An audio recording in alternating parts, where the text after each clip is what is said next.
বুঝিয়ে বলা। চন্দ্রবিতানের পক্ষ থেকে নমস্কার।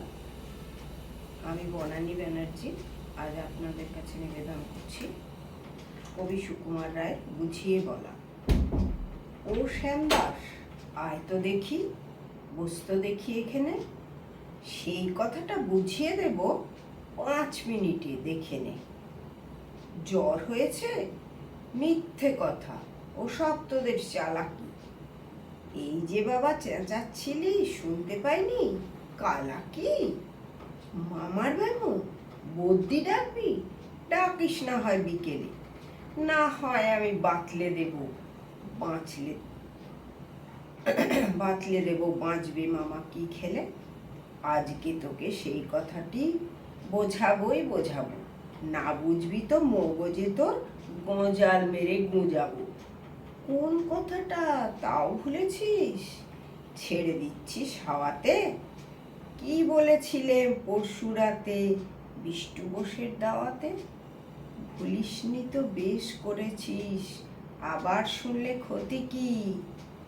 বড় যে তুই পালিয়ে বেড়াস, মারাস নে এদিকি।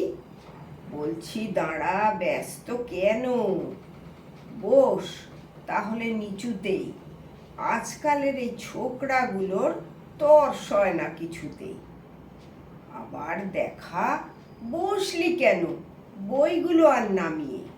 তুই থাকতে মুটের বোঝা বইতে যাব আমি। সাবধানেতে আনিস, ধরছি দাঁড়া, সেই আমাকেই ঘামালি। এই খেয়েছ, কোন আক্কেলে শব্দকোষটা নামালি? ঢের হয়েছে, আয় দেখি তুই, বসত দেখি এদিকে। ওরে গোপাল, গোটা কয়েক পান দিতে বল এদিকে। বলছিলাম কি, বস্তুপিণ্ড সূক্ষ্ম হতে স্থূলেতে, অর্থাৎ কিনা লাগছে ঠেলা পঞ্চভূতের মূলেতে। গোড়ায় তবে দেখতে হবে কোত্থেকে আর কি রে রস জমে এই প্রপঞ্চময় বিশ্বতরুর শিকড়ে। অর্থাৎ কিনা এই মনে কর, রোদ পড়েছে ঘাসেতে, এই মনে কর চাঁদের আলো পড়লো তারই পাশেতে। আবার দেখা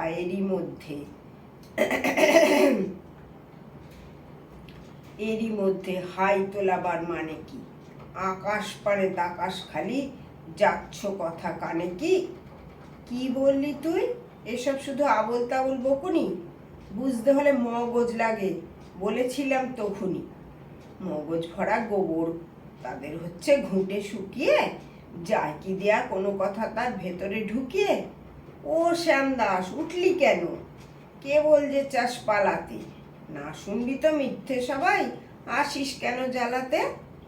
তত্ত্ব কথা যায় না কানে, যতই মরিচেছি, ইচ্ছে করে ডান পিঠে দে, কান মুলে দে পেঁচিয়ে।